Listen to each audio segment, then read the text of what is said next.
Passe bien pour vous. Vous avez fait un bon choix ce matin en syntonisant le 88.3 pour savoir ce qui se passe dans la ville de Québec. On est très heureux et chanceux ici à CKIA d'avoir maintenant une journaliste à temps plein dans notre équipe. Elle s'appelle Juliane Perrault. Elle est en studio. Salut Juliane, comment vas-tu? Bonjour Rémi, ça va bien toi? Ça va très très bien. Je suis très heureux de t'accueillir dans l'équipe. On s'est connus à CIA Show dans Charlevoix. C'est toi qui as pris ma place quand j'ai quitté l'émission matinale. Exactement. À CIA Show. Maintenant, tu es là aujourd'hui. Avant CIA Show, tu avais travaillé quand même un petit peu dans les médias. Raconte-nous rapidement un petit peu ton parcours. Là. Qu'est-ce qui t'a mené à être avec nous ce matin? Beaucoup d'années d'études. Oui, sûrement. Trop, exactement. J'ai fait un bac en communication en journalisme, mais j'ai eu le malheur de graduer pendant la pandémie. Oh non, pour toi. Donc, ça a changé un peu l'orientation. Là, je suis partie en escalade pendant plusieurs années. Et l'année suivante, j'ai décidé d'entrer comme recherchiste à Salut Bonjour Week-end ici à Québec. Donc ça a été ma première expérience dans les médias. Avant ça, j'ai été pour Impact Campus, Chiz, évidemment. Mm-hmm. Puis après un bout de temps, j'ai décidé de retourner faire le collège de radio-télévision ici à Québec. Ouais. Donc j'ai fait le CRTQ. Après le CRTQ, c'est revenu du côté de l'escalade. Et après ça, je suis venue te remplacer dans Charlevoix. Puis là, je suis de retour à Québec. Et tu avais déjà fait un été à CKIA. C'est vrai, oui, je l'oublie. Il y a peut-être des gens qui se disent « Hey, ça me dit de quoi cette voix-là? » Ça se peut, c'était là 2 étés, c'est ça? Exactement. L'été où je sortais du CRTQ, j'ai remplacé Marjorie pour l'été. Donc ça a été officiellement mon vrai premier test en ondes, un vrai premier micro. Ça a été ici. Fait que c'est comme un full circle moment. Là, oui, exactement. On boucle la boucle. Exactement. Même si la station était sur Saint-Paul quand tu remplaçais. Maintenant, on est ici dans la maison de la radio. Difficile de faire mieux comme station de radio, ouais. Impressionnant. Ceux qui sont jamais venus, là, en toute franchise, j'ai été surprise. La quantité d'étages aussi, là, ça fait travailler les mollets. Effectivement. Quand tu es au grenier et que tu oublies ton café dans le studio, tu es comme... Ça se peut qu'il reste là. Tu sais, ça va dépendre. Ça se peut que j'aille besoin de... Hey, c'est vrai, je t'ai pas fait ton café, toi, matin. Marc-André a pas son café et pourtant, il n'y a même pas d'erreur technique. J'apprécie ton professionnalisme. Il est coulé, toutefois. Il est juste pas dans la tasse. Tu peux aller t'en couler un. Puis tu veux-tu un café, toi, Juliane? T'es correct?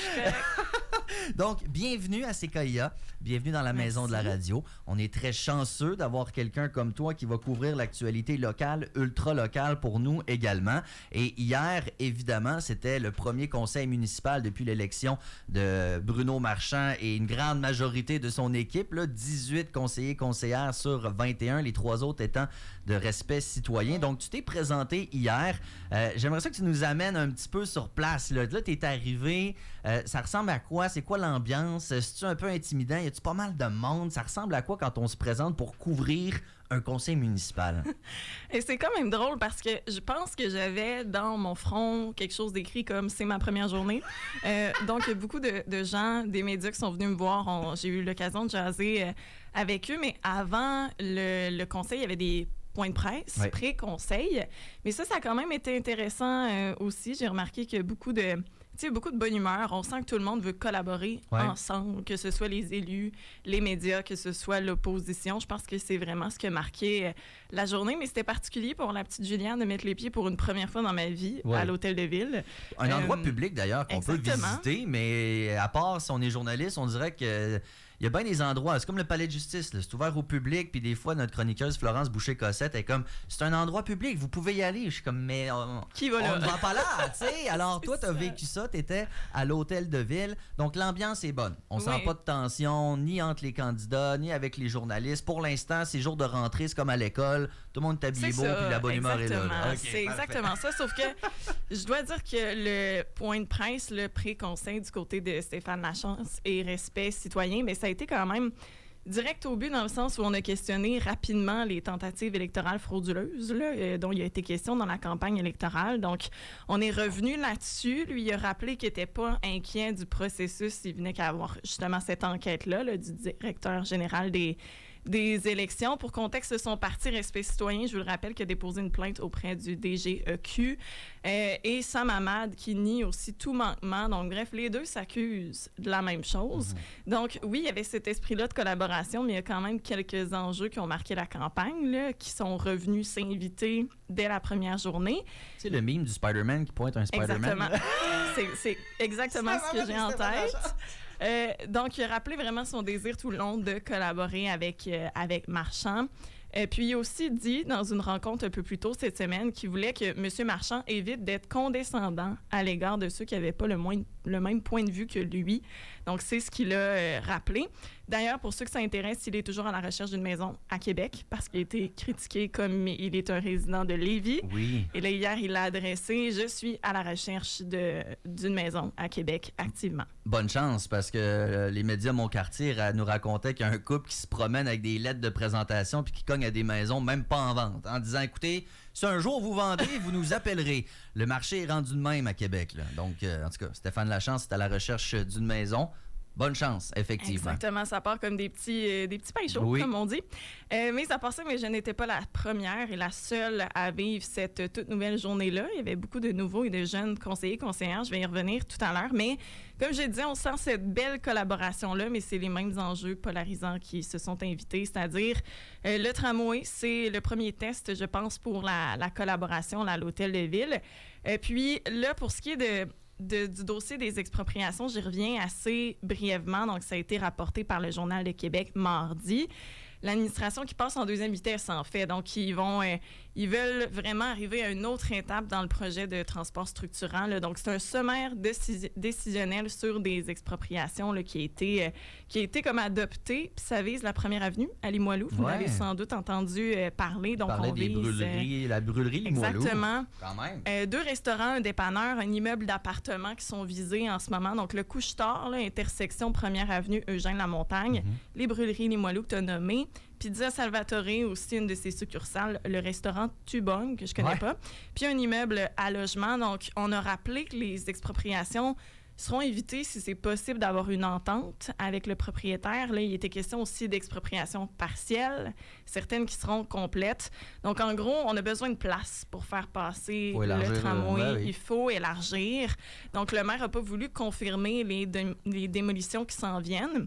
Il a précisé que des avis allaient être émis quand même d'ici le printemps 2026, justement pour permettre l'élargissement de la première avenue. Donc, c'est ce qui a marqué la séance. Monsieur Lachance, lui, disait, est-ce que c'est pas un peu mettre la charrue devant les bœufs, en gros, parce qu'on enclenche ces expropriations-là, tandis qu'on n'a pas eu la confirmation, disons, ou le montant que va donner le fédéral. Donc, monsieur Lachance, il disait, mais dans l'ordre des choses, est-ce qu'on peut compléter une chose avant d'aller vers les expropriations? Donc, ça a une confirmation de l'argent fédéral avant de sortir du monde de chez eux. Exactement. Okay. Ça a été soulevé, mais somme toute, dans cette série-là là, de décisions qui ont été prises hier, on s'attendait à ce que les sommaires décisionnels soient votés en bloc. Donc là, on avait suggéré du côté de Québec Fort et Fier, on pourrait en voter pour 4, disons.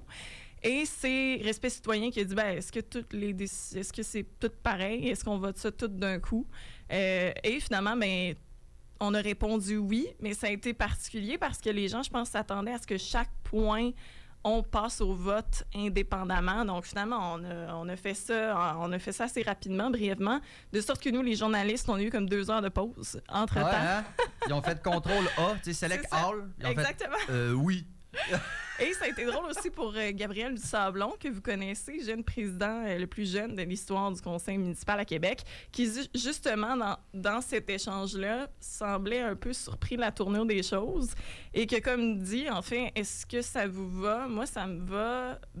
Good, super.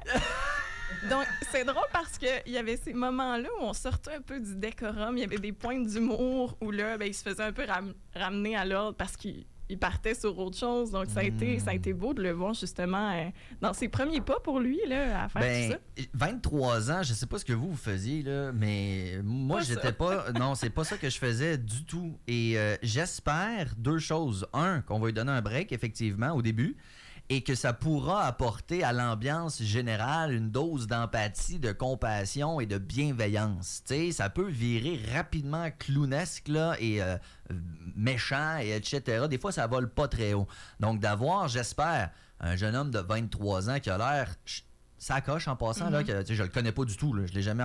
Mais il a vraiment l'air d'être à sa place, d'essayer d'y donner justement une chance, puis d'essayer d'être, je sais pas, tu sais, politically correct, là, le plus possible pour y donner une chance, j'espère.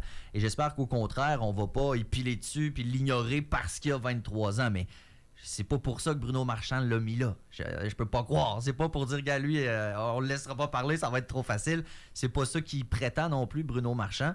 Donc, très heureux de voir ça, surtout très curieux de voir comment, avec le temps, il va prendre sa place, parce que c'est tout un job. Exactement. Puis il y a beaucoup il y a des conseillers aussi qui étaient à leur première expérience. Là, si je pense à M. Lachance aussi, c'était quand même une première fois. Puis, tu sais, oublier d'ouvrir le micro, mais ça a été vu de tous les côtés. Donc, tout le monde était dans ce nouvel orchestre-là, finalement, une toute nouvelle législature. Donc, c'était intéressant. Puis, évidemment, on a entendu Elénie Lepage, aussi conseillère pour Saint-Roch-Saint-Sauveur, qui s'est prononcée.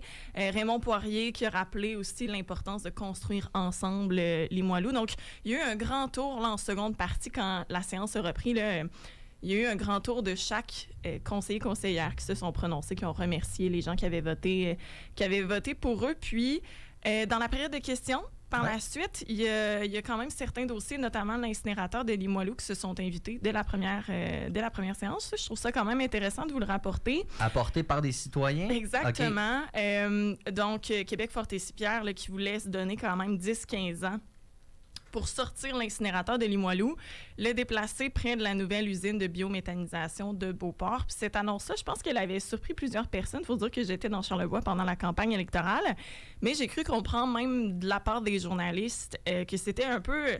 On sort un lapin du chapeau, puis personne l'avait vu venir. Disons, cette annonce-là, on parle quand même d'1 milliard de dollars. Donc, c'est quelque chose. Les particules fines, on sait ce que ça fait dans l'air pour la santé. Là. Je vais passer ce chapitre-là, mais bref, c'est le mouvement pour une ville zéro déchet qui était présent hier, donc Réal Caron qui a pris la parole puis qui voulait dire, bon, vous avez fait en fait cette promesse-là pendant les élections. Maintenant, est-ce que vous allez nous écouter? Est-ce qu'il y aura consultation citoyenne? Est-ce que nous, le mouvement pour une ville zéro déchet, est-ce qu'on sera des rencontres, des discussions? Donc, c'est ce qu'il a évoqué dès le départ. Puis M. Marchand, mais il a rassuré en disant qu'il allait être les premiers informés là, dès qu'on allait se pencher plus sérieusement sur ce dossier-là. Mais ça reste que ça a aussi un peu marqué la séance à quelque part. Il y avait beaucoup de points. On parle de consultation, évidemment, et pendant le débat ici avec les candidats et candidates dans Saint-Roch-Saint-Sauveur, il y a beaucoup été question de la part des gens qui n'étaient pas Elénie Lepage, là, tu sais, de l'équipe sortante, si vous voulez, justement concernant les consultations, en disant oui, c'est une chose de consulter, mais après ça, faut faire comme si on avait l'impression d'avoir été écouté pour de vrai, tu sais, pas comme quand ma blonde me demande mon avis sa décoration, tu sais, elle me le demande par politesse, mais après ça, elle se fout bien de ce que je vais dire, tu sais, puis une chance, sinon la maison serait horrible. Ce que je veux dire, c'est qu'on parle beaucoup de consultation et je pense que c'est important de le faire. D'un autre côté, concernant le tramway, quelqu'un m'a dit récemment, comment ça encore des consultations sur le tramway? Il me semble que 18 élus sur 21, c'est un vote pour le tramway, ça là, tu sais. Est-ce que ça a été quelque chose de mentionné hier, ça? Le mot consultation, le mot collaboration, le mot écoute, etc.